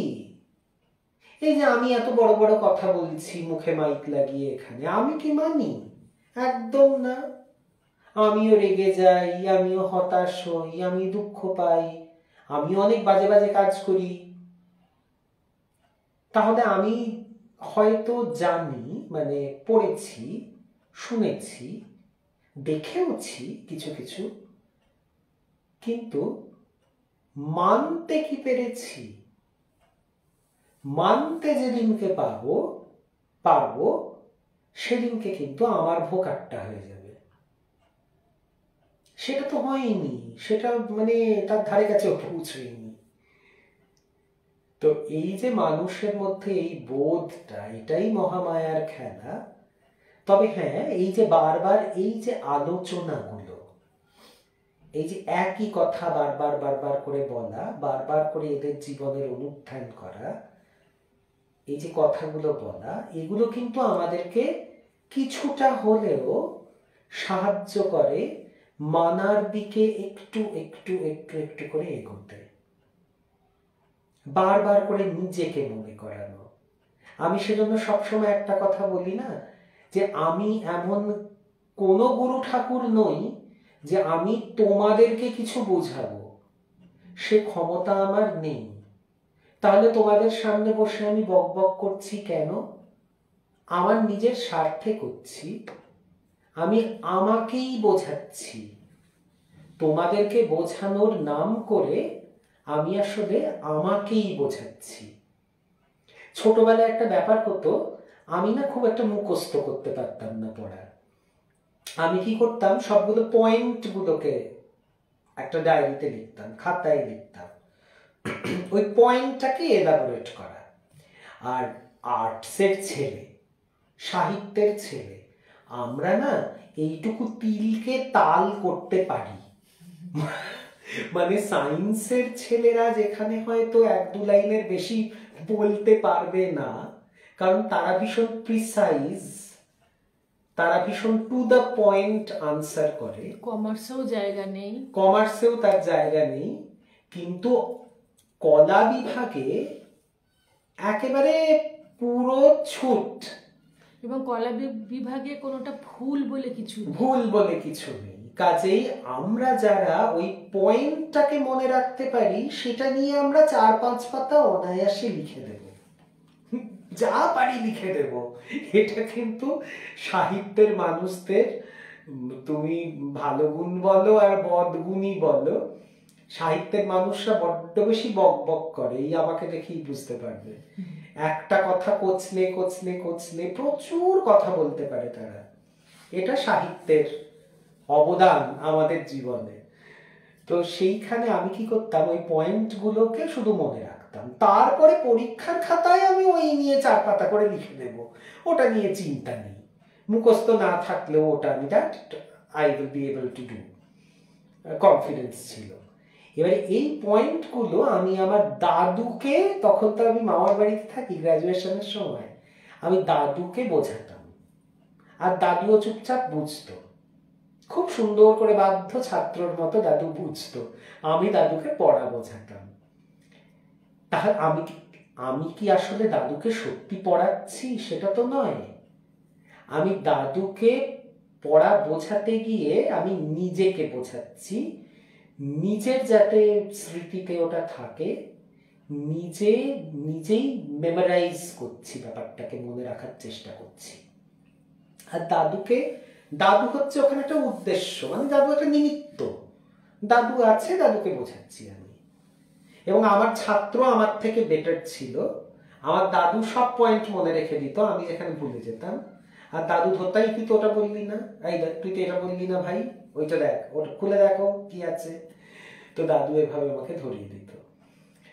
তো আসলে এই কথাটা হচ্ছে সেটাই, যে তোমাদেরকে বোঝানোর অছিলায়, তোমাদেরকে নিমিত্ত করে আমি নিজেই নিজেকে বোঝাচ্ছি, কারণ তোমাদেরকে বোঝানোর ক্ষমতা আমার নেই। পরিষ্কার কথা। ওটা একমাত্র ঠাকুরই পারে। আমি অত্যন্ত ক্ষুদ্র মেধার একটা সাধারণ মানুষ। আমি, তোমরা আমার থেকে কত অভিজ্ঞ, তোমাদের জীবন তোমাদেরকে কত কিছু শিখিয়ে দিয়েছেন, ঠাকুরের কত কৃপা আছে তোমাদের ওপর, তোমরা আমার থেকে অনেক বিদ্বান বুদ্ধিমান। আমি তোমাদের কি শেখাবো? বলো তো?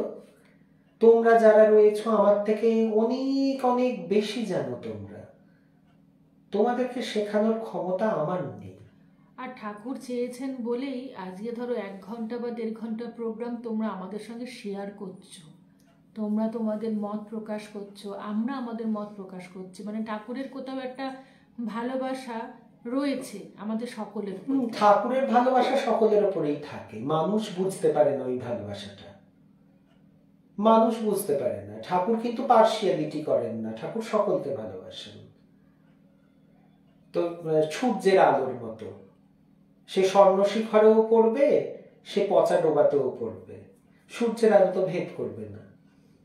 তো আমাদের সেইটাই ব্যাপার হচ্ছে যে আমি বারবার করে এক কথা বলে তোমাদেরকে বলার অছিলায় আসলে নিজেকে বোঝাই, যাতে এই জানা আর মানার মধ্যে যে পার্থক্যটা, যে ফারাকটা, সেটা যাতে একটু হলেও কমে। এটাই হচ্ছে ঠাকুর মায়ের সংসারের উদ্দেশ্য। তো এবারে একটুখানি আমি আমাদের রামচন্দ্রের কথায় যাই। কিন্তু সময় কিন্তু একটু কি আজকে কি সময় হয়ে এসছে? 10টা বাজে। আচ্ছা, একটুখানি ধরে দিই, রামচন্দ্রকে একটুখানি ধরে নিই। আমরা আগের দিন গিয়ে দেখেছি যে সুগ্রীব গিয়ে রাবণকে প্রচন্ড পিটিয়ে এসছে, আর রামচন্দ্র কিন্তু রেগে গেছে, বলছে এই তুমি কেন এটা করেছো, এটা তো রাজার মতো কাজ নয়, এটা করো না। আর তুমি যদি আহত হতে বা নিহত হতে, তাহলে কিন্তু আমার উদ্দেশ্য ব্যর্থ হতো, যে আমার জন্য আমার বন্ধু, তার পরিবার সবাই বিপদে পড়ল। এবারে সুগ্রীবকে তো সামলানো গেল, অঙ্গদকে কিন্তু অঙ্গদ এবারে ঝগড়া করতে গেছে। তবে এবারে কিন্তু রামচন্দ্র নিজেই বলেছে যে অঙ্গদ যাও তো বাবা, একটু দেখে এসো। এবারে অঙ্গদ কি করেছে, অনন্তর রামের আজ্ঞায় অঙ্গদ আকাশ পথে যাত্রা করে মুহূর্তকাল মধ্যে মূর্তিমান অগ্নির ন্যায় রাবণের কাছে উপস্থিত হলেন।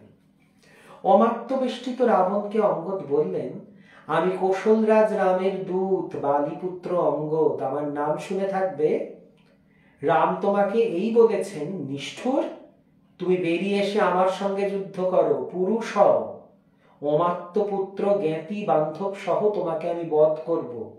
তুমি হত হলে ত্রিলোক নিরুদ্বিগ্ন হবে।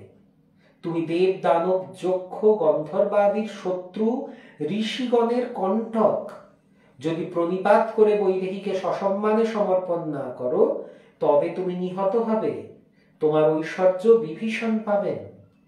এটা কি অঙ্গদ দূত হিসেবে বললেন যে রামচন্দ্র তোমাকে এই কথাগুলো বলতে বলেছেন।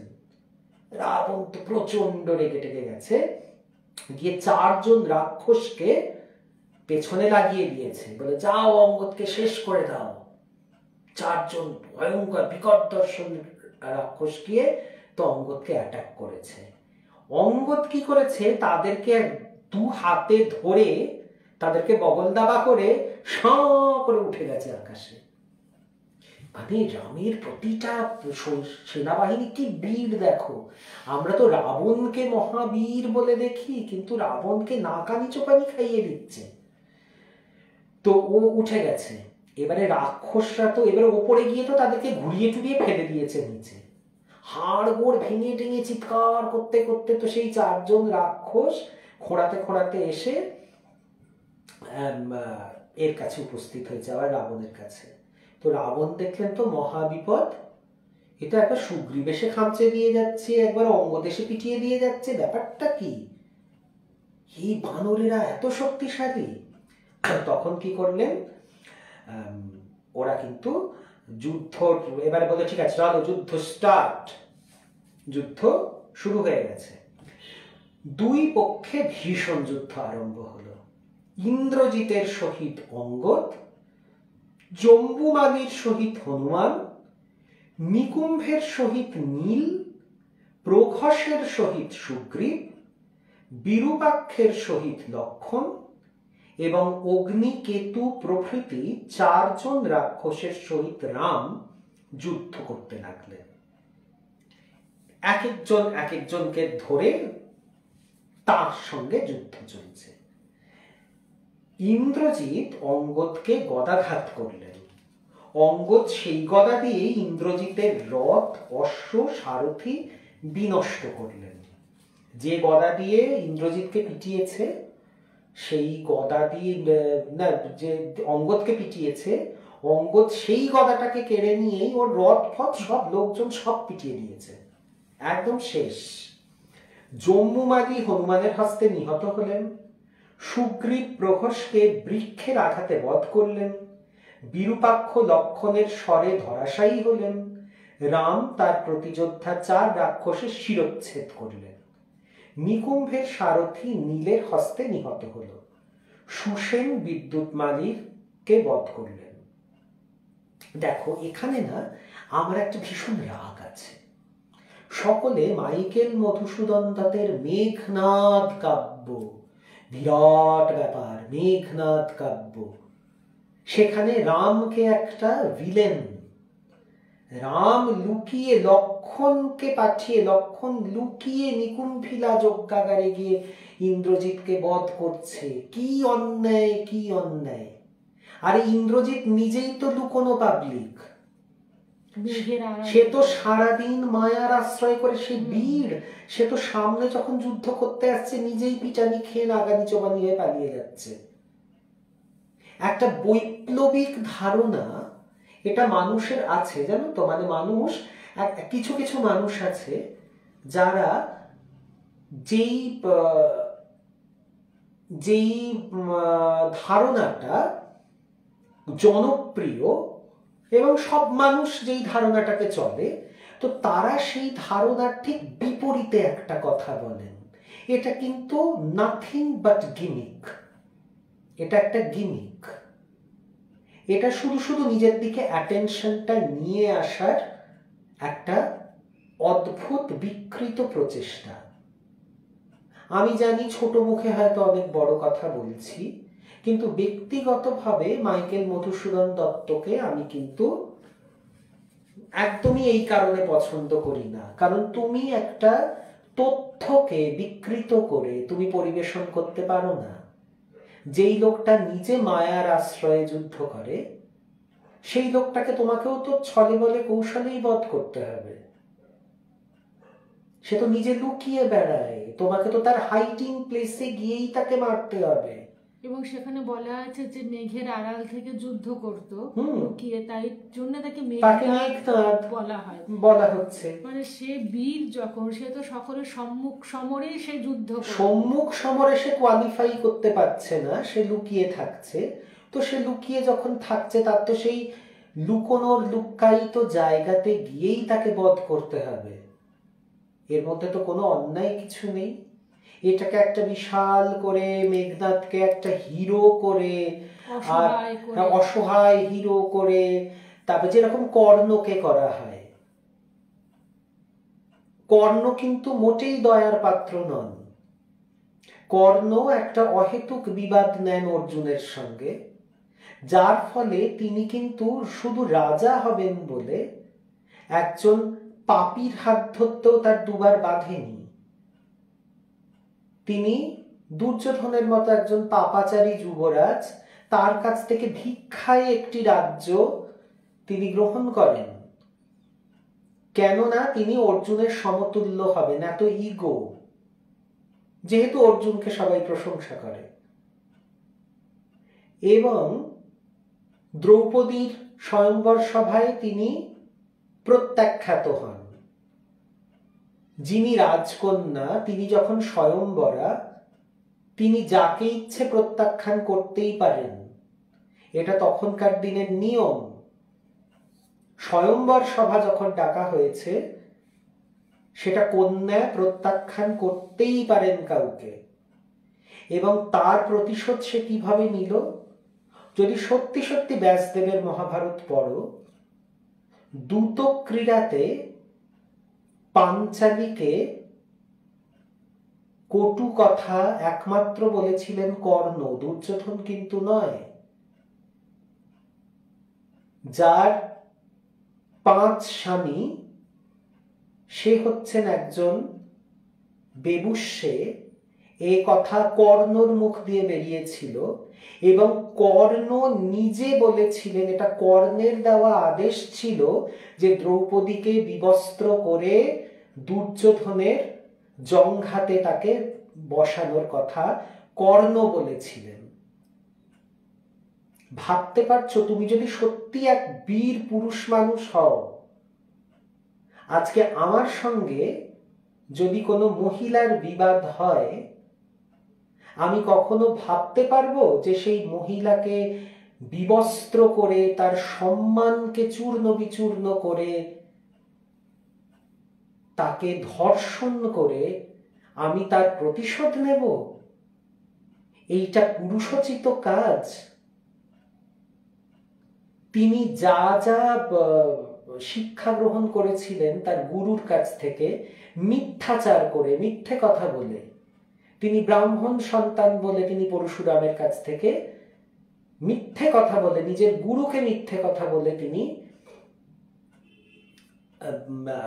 অস্ত্র বিদ্যা নিয়েছিলেন, যার ফল তিনি পেয়েছেন। গুরু বলেছিলেন যে না, তুমি ঠিক সময়ে তুমি সমস্ত অর্জিত বিদ্যা তুমি ভুলে যাবে। নিজের গুরুকে মিথ্যা বলেছে। একটা পাপাচারীদের সঙ্গে যে কেউ আজকে যদি তোমাকে একটা প্রপার্টি দিতে চায়, তুমি ভালো মন্দ কিছু বিচার না করে তুমি প্রপার্টিটা নিয়ে নেবে? আমরা সাধারণ মানুষ নিই না। ও নিয়ে নিল অঙ্গরাজ্য। এত লোভ, নিজের সম্মান নেই। কেন তুমি সুতপুত্র হয়ে তুমি থাকতে পারলে না? কেন তোমার বাবা মায়ের স্ট্যাটাস নিচু বলে তোমার লজ্জা করলো? যে বাবা মায়ের শৈশব থেকে অত বড় করলো, তোমাকে ফেলে আসলো, তার স্ট্যাটাসকে অপমান করলো।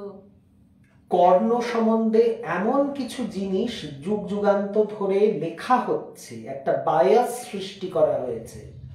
কিন্তু সত্যি সত্যি যদি কৃষ্ণদ্বৈপায়ন ব্যাসের গ্রন্থটি পাঠ করো, আমার কাছে অন্তত, আমি জানি না সকলের সঙ্গে এটা নাই মিলতে পারে, আমার কাছে অন্তত কর্ণ হচ্ছে অন্যতম প্রধান খলনায়ক মহাভারতের। তিনি সবসময় সিম্প্যাথির ওপর ভিকটিম কার্ড খেলে গেছেন। কৃষ্ণদ্বৈপায়ন ব্যাসকে তো সত্যবতী, তার মা সত্যবতী তাকে ত্যাগ করেছিলেন জন্মের পরে। তো ব্যাসদেব কি এইভাবে কর্ণের মতো কোনো ছলবলে কৌশল নিয়ে কিছু করেছিলেন? তিনি তো উল্টে কৌরব বংশকে ধ্বংসের হাত থেকে বাঁচানোর চেষ্টা করেছিলেন। কাজেই ওই যে ছোটবেলায় মা ত্যাগ করেছিল, ওই ভিকটিম কার্ড সবসময় প্লে করা যায় না। এইটা দিয়ে সবকিছু জাস্টিফিকেশন হয় না। তোমায় মা ত্যাগ করেছিল বলে তুমি আরেকজনকে তুমি ধর্ষণ করার জন্য তুমি তাকে করছো। একাধারে তার মা যদি, এক মা যদি তাকে ত্যাগ করে থাকে, আর এক মা কিন্তু বুকে জড়িয়ে ছিল, সেটা কিন্তু দেখতে হয়। সেটা আমাদের শ্রীকৃষ্ণকেও দেবকীর কাছ থেকে নিয়ে এসে মা যশোদার কাছে স্থাপন করা হয়। এটা কোনো বীর পুরুষের লক্ষণ নয়। ইন্দ্রজিতের চরিত্রটাও ঠিক সেরকম। জোর করে একটা গিমিক সৃষ্টি করার জন্য এদেরকে হিরো বলা যেতেই পারে, কিন্তু তার জন্য কিন্তু ইতিহাস বদলে যায় না। ইতিহাসকে আমরা বদলাতে পারি না। যেটা সত্য সেটা সত্যই থাকে। তো এখানেও সেই হলো যে এবারে কি হলো যে সবাই তো মারা গেল, সূর্য অস্ত গেলে নিশা যুদ্ধ আরম্ভ হলো। আমরা কিন্তু জানি যুদ্ধ সূর্যাস্তের সঙ্গে শেষ হয়, কিন্তু এই সময়টা, এই যে 7000 সামথিং বছর আগে, তখন কিন্তু 24 ঘন্টা ধরে যুদ্ধ চলত। তখন কিন্তু আবার মহাভারতে গিয়ে আমরা দেখব সূর্যাস্তের সঙ্গে যুদ্ধ শেষ হচ্ছে, কিন্তু ত্রেতা যুগে তা ছিল না। তখন রাত্রিরেও যুদ্ধ হতো, কাজেই নিশা যুদ্ধ শুরু হলো। অন্ধকারে বানর রাক্ষস চিৎকার করে পরস্পরকে মারতে লাগলো। রাক্ষসরা সর্বর্ষণ করে রামের দিকে অগ্রসর হলো। রাম 6 স্বর নিক্ষেপ করলেন, তার আঘাতে যজ্ঞশত্রু, মহাপার্শ্ব, মহোদর, বজ্রদংষ্ট্র, শুক ও সারণ মৃতকল্প হয়ে পলায়ন করলেন। অঙ্গদের হস্তে পরাজিত হয়ে ইন্দ্রজিৎ অত্যন্ত ক্রুদ্ধ হলেন। তিনি অদৃশ্য হয়ে রাম লক্ষ্মণকে শরবিদ্ধ করতে লাগলেন। সম্মুখ যুদ্ধে জয়লাভ অসম্ভব জেনে কূটযোদ্ধা দুরাত্মা ইন্দ্রজিৎ মায়াবল প্রয়োগ করলেন।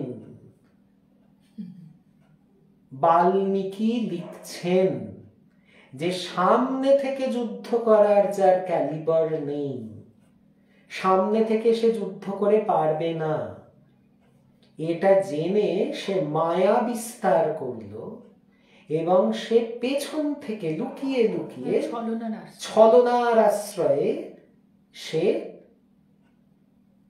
তীরে তীরে রাম এবং লক্ষ্মণকে বিদ্ধ করতে লাগলো। সেটা আমাদের সমাজে এখনো দেখা যায়। হ্যাঁ, তো তোমরা কি মনে করো যে যে লুকিয়ে যুদ্ধ করছে তাকে আমাকে ফেয়ারলি লড়তে হবে তার সঙ্গে? সে তো লুকিয়ে আছে, তো আমাকেও তো তার সঙ্গে সেইভাবেই তাকে মারতে হবে। যেখানে যেমন সেখানে একদম, তো এই যে যখন যেমন তখন তেমন। কাজে এই যে মেঘনাদ বধ কাব্য নিয়ে যে একটা ভীষণ একটা ভয়ঙ্কর আলোড়ন আছে, যে যেখানে কিনা রামচন্দ্রকে ভিলেন দেখানোর একটা ভীষণ ঠেকা যেন নিয়ে নিয়েছে, জানো তো। আমার মনে হয় যে ভারতবাসী শ্রীরামকে খলনায়ক বা অ্যান্টি হিরো দেখানোর পুরো দায়িত্বটা নিয়ে নিয়েছে। কখনো সীতাকে নিয়ে, কখনো বালিবধ নিয়ে, কখনো ইন্দ্রজিতের সঙ্গে যুদ্ধ নিয়ে। রাম হচ্ছেন ভিলেন, মানে এতটাই ভ্রান্ত ধারণা। নয় একটা সেকশন পুজো করছে তাকে অন্ধের মতো, আরেকটা দল তাকে ভিলেন প্রতিপন্ন করার জন্য উঠে পড়ে লেগেছে। সত্যিটাকে কেউ বোঝার চেষ্টা করছে না। আর সেই জন্যই আমার কিন্তু এই রাম কথা পাঠ, আমি কিন্তু একটা উদ্দেশ্য নিয়ে রাম কথা পাঠ করছি। কারণ ওই যিনি বসে আছেন ওখানে, না, আমার কাছে উনিই রাম, উনিই কৃষ্ণ। তো ওনার গায়ে কোনো রকমের আঁচ যদি লাগে, কেউ যদি বিকৃত কথা তার সম্বন্ধে বলে, ইতিহাসকে বিকৃত করে, আমি আমার মতো করে তার প্রতিরোধ করব। এই রাম কথা পাঠের উদ্দেশ্য তাই। কারণ যেই রাম, যে কৃষ্ণ, এই দেহে তিনিই রামকৃষ্ণ। কাজী রামচন্দ্রকে যখন মানুষ কটু কথা বলতে শুরু করে, তারা আমাদের ঠাকুরকেই অপমান করে। সেটা তো কিছুতেই মেনে নেওয়া যায় না। কাজী আসল যে সত্যটা, বাল্মীকি রচিত যে রামায়ণ, সেই রামায়ণে আসল সত্য নিহিত রয়েছে। এর পাঠ, এর বোঝার মধ্যে দিয়ে আমরা সত্যিটাকে বুঝতে পারব, যারা বুঝতে চাই। অবশ্যই কেউ কেউ জেগে ঘুমন, তাদেরকে জাগানো যাবে না, কিন্তু যাদের ভ্রান্ত ধারণা রয়েছে কোনো কারণে, তাদেরকে আসল পুস্তকটি পড়তে আমি অনুরোধ করব। তো আজকে অনেকটা পথ আমরা পেরিয়ে এসেছি আলোচনায়। তো আজকের মতো শেষ করব, কিন্তু তার আগে কৃতজ্ঞতা স্বীকার করি। আমি বাল্মীকি রামায়ণ সারানুবাদ রাজশেখর বসু এই বইটি থেকে পাঠ করি। আর এটি হচ্ছে প্রিন্ট ও গ্রাফ প্রকাশনা থেকে এটি প্রকাশিত হয়েছে। জয়িতা দি এসেছিলেন, দিদি বলছে যে রাম কথা শুনছি, পরে বাকিটা শুনে নেবো। হ্যাঁ দিদি, তুমি শুনো, একদম, এটা তো আপলোড করা থাকবে, কোনো অসুবিধা নেই। একদম। অতএব এই জায়গাতে আমরা আমাদের আজকের পর্বটি সমাপ্ত করি। আবার ঠাকুর মায়ের সংসার নিয়ে কোথা দিয়ে যে সময় কেটে যায় সত্যি বুঝতে পারি না। মানে ঠাকুর তো মহাসমুদ্র বললেও কম বলা হয়। ঠাকুর তো বিশ্ব ব্রহ্মাণ্ড। তাকে নিয়ে কথা শুরু করলে এ কথার কোনো শেষ নেই।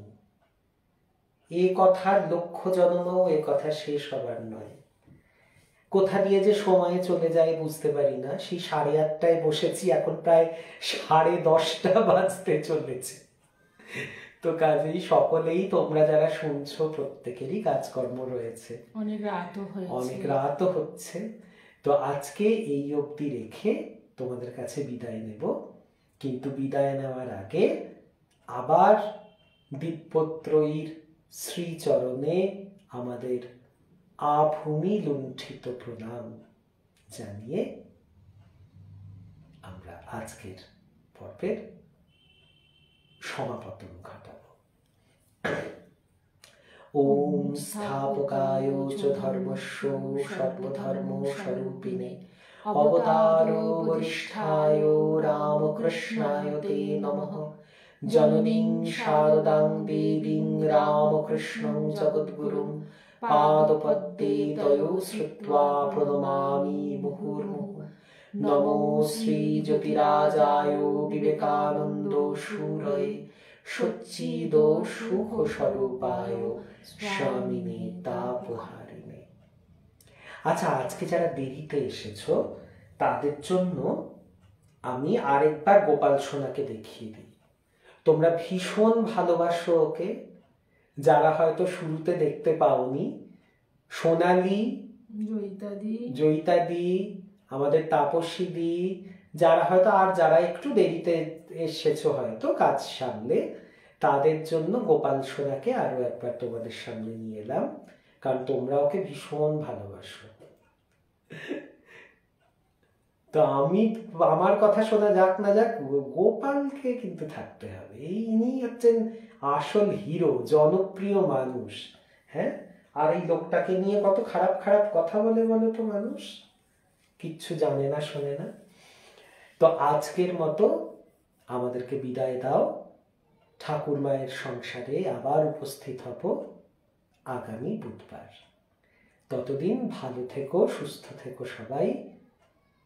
ঈশ্বরের অপার কৃপা সকলের ওপর বর্ষিত হোক। নমস্কার, শুভরাত্রি। শুভরাত্রি।